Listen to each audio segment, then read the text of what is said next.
When it's in the off position, you turn it to pilot, holding it down. And after 30 seconds, which I don't have to wait because I've already heated it up, you turn it back to off, turn it to pilot, then turn it to one of these settings, low, medium, or high.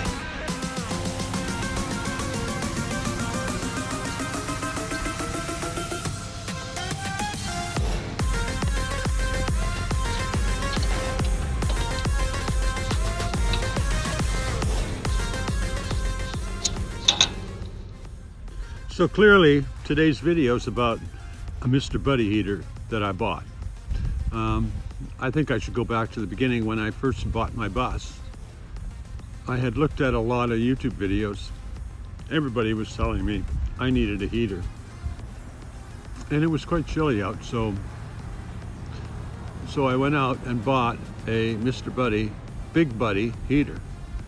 That was 2.5 years ago, well, almost 2.5. Yeah, this is my third spring, so 2.5 years. So I bought my Mr. Buddy heater and I took it out of the box and I looked at it and I went, where am I going to put this? Because all I had in my bus at the time was a bed. I didn't know where to put it. I had to put it back in the box. And 4 or 5 days later, I realized it was still in the box and I never needed a heater. It was quite chilly out, but I was active. I was driving around picking up stuff for my bus. I was working on my bus, so during the day I was active and I was keeping warm. In fact, I was probably sweating because I was working so hard and moving and doing so much stuff. So after it had sat in its box for a week, I took it back to the store that I bought it from because, well, I hadn't used it. I thought, I don't need it. I'm going to go to California every summer or every winter, and so I'm going to have a summer in Vancouver and a summer in California, and I'm barely going to spend any time in cold weather. I went down to California, came back, and the next spring I came back, there was a kerosene heater sitting around that had been probably in somebody's boat for 20 or 30 years. It was an old kerosene heater, and when I got back, somebody said, hey, first day I got back, somebody said, hey, do you need a heater? Because there's a kerosene heater in the woods over here. Somebody gave it to the van dwellers down here, and no one needed it because it was too big for their vehicles, and so maybe you'd want it. And so I went and got the kerosene heater and bought some kerosene and used it, and it worked quite well as kerosene, and it was providing me with some heat in that spring and the next fall. However, after I had bought 2 gallons of kerosene at $27 a gallon, I decided to switch over to diesel, which was $6 or $7 a gallon, depending on the diesel price at the time. And so I started using diesel in the kerosene heater, and that worked fine. And I replaced the wick, and I used it again last winter I used it for quite a bit because I got back early and it was snowing and it was like -3, and I was sitting in my truck not doing very much physically, like I wasn't working on my bus anymore. I keep calling it a truck because it is kind of a truck. But anyway, I wasn't doing any work in it, so I needed to sit in it for quite a bit of time, and so my kerosene heater was very useful, keeping me warm. But you know, starting it up was always a dirty experience. It smoked like a train engine, you know, I mean, like any diesel engine does when it starts up. This thing started up dirty, and so I had to always have all the windows and doors open when I started it up. But still, it started up dirty, and it wasn't really all that much fun. But once it got going, it would burn cleanly, and it was fine. But it's ugly. I have to carry a big can of extra diesel with me rather than, I mean, I fill the bus up with diesel, but I also need a big can of diesel, which I'll still keep because that'll be used as an emergency, because I'm not going to allow myself to run out of diesel again. It was too expensive a lesson. So I went out this year and bought myself a heater because it was cold the other night, and I thought, well, I should go get a heater. I don't want to burn that diesel. I'm going to go and get a heater or buy one off of Amazon. So I checked with Amazon, looked at the Wave. I can't remember which one, Wave 3, 4, 5, or 6, or something like that. They were, over $200. And I would have to wait for them to be delivered. And I didn't check the delivery fee, but I'm sure there would be a fee that was at least, $10 or more, maybe 20, 30, I don't know. But I didn't care to check the delivery fee. I just looked at them and went, well, that's how much they cost. So what would it cost me to go to Canadian Tire down the street and buy one? I'll buy a heater. In this case, it was the Mr. Buddy heater that I took back 2 years ago. It might even be the same box, because the box that I bought was open, and so they gave me a discount. So this is normally $200 or more, and I bought it for $150 after and plus tax. So now I have a Mr. Buddy heater, the very heater that I bought and took back 2 years ago, and now it's $50 more than the deal I got 2 years ago. So I now have this heater, and then when I brought it, I hooked it up and used it the first night, and then I didn't need it the second night.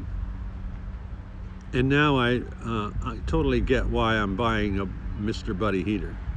I don't want to locate something like a Wave on the wall in my bus somewhere, because that kind of dictates where I should be sitting. And I don't want to heat the whole box, because I really don't want it. I just want comfort in my area. As soon as I get in my sleeping bag, I'm overheating, even if it's -3. So I don't want a warm bus. I want to be able to warm myself now and then. So I want a space heater, and one that has power to handle very cold temperatures. And I want to be able to store it in the box of my truck for 10 months. The reason that I eventually came around to buying something like a Mr. Buddy heater was because I've now decided, even though maybe it would have been smarter to make the decision a long time ago, I've decided to go to the 20-pound bottle of propane and ignore any other things like electrical appliances, like an electrical stove, etc., because I don't want to invest in the solar power. And I know how unreliable solar power will be when and if I decide to stay in Vancouver for the winter. Solar power works well for me, and a small amount of solar panels work for me because I go to California where it is sunny every day. The first winter I went down there, it rained one day, which is not necessarily a good thing for the forest, but it was enjoyable for me. So I have decided to cook and heat my bus and buy one of those water heaters, hot water on demand hot water heaters for my shower. So since I've done that, and I've decided to I did go and get a tank, the 20-pound tank. In fact, I bought it from Jasper. He's going to put in a much larger tank, so he doesn't need the smaller one. So I now have a 20-pound tank I will be using to fill up with propane. I will be heating my bus with the Buddy heater because it is portable. I can get it out of my face. I don't need it. I don't need to see it. For like 10 months of the year, I won't need to see that thing. And then I'll be able to put it on when it's cool for a few minutes, because so far it's hot. On its high setting, it's too hot for me. So I need something that's between its low setting. I basically put it on medium, and I get the heat that I need in the temperatures that I'm likely to experience. And so for me, it's a good heater. Now, everybody and his brother has all these arguments, like, oh, especially the one where it creates a lot of humidity. I think they forget that I'm in a bus that has 10 windows. 10 windows. 10 windows. It has a door at the back and a door at the front, and my car door. Whenever I run any heater, it's always too hot, and I love the fresh air. So I open doors and all the time, both the door and the window in the driver area where I might be sitting. So I've got lots of ventilation. Humidity is the last thing I worry about in my bus, because I really haven't seen any yet. I haven't seen any problem, and I've been in Vancouver through the worst winter this was the worst February on record, and I came back February 1st, and I experienced the whole damn February, and I didn't have any humidity issues. But people in vans close little boxes where there's really very little window. Normally the front and back door is open, and maybe they're running the heater all the time, keeping the windows closed. And so they buy vents, and they buy they work out other solutions for their humidity problems.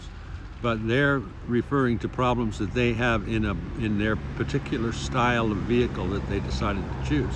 I don't have humidity problems. The worst I've had is a little bit of condensation on the front window. And it's only a little bit. And I've had that condensation on the front window freeze because it's been cold enough. But even then, I'm sleeping in my sleeping bag. There's ice forming on the inside of my bus windows, and I'm sweating in my sleeping bag. So I don't need heat. Then when I wake up in the morning, I'm actually so warm, it takes a half hour for me to notice that it's not warm outside. And then I start getting chilly. So if I wake up in the morning, turn on my Buddy heater, I'll be as comfy as toast. Anyway, there's my story. I'm sticking to it. And I'm giving you the thumbs up for watching this long. I know I ramble and ramble and ramble, but I actually try to make videos short. And unless I get close to that 10-minute rule, then I try to add something to make it 10 minutes. But, I hope this one's a little bit shorter.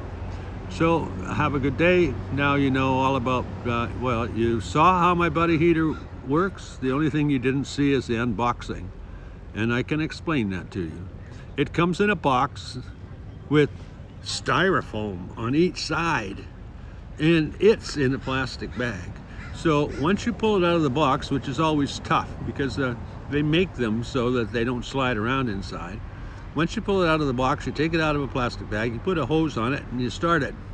And that's how that works. And it's I don't know why unboxings are exciting for people. But the fact is, what you bought is what you get. There's no extra little screwdrivers. There's no extra little parts. There's none of that kind of stuff. There is just a Buddy heater, and you need to hook it to a tank or buy 2 tanks to put on this one. So the unboxing experience is, it's wonderful because you just pull it out and it works. Except now I've got these 2 pieces of styrofoam in a great big box to either carry around with me or throw away somewhere. And throwing it away, it's not, for a lot of us, it's not that easy because we have to find the right kind of garbage receptacle or the right kind of garbage can to put it in. And if you're living downtown and you're in one of those places where the garbage cans have little holes so you can put bottles and boxes in, but you won't get this in there. So if you watch this thing this long, you guys get a thumbs up. There should be up here somewhere a video that you can watch, and maybe my Patreon, something like that. You can click some of those too if you like. So I'm going to carry on with my day. I hope you guys have a good day, and I'll see you tomorrow maybe.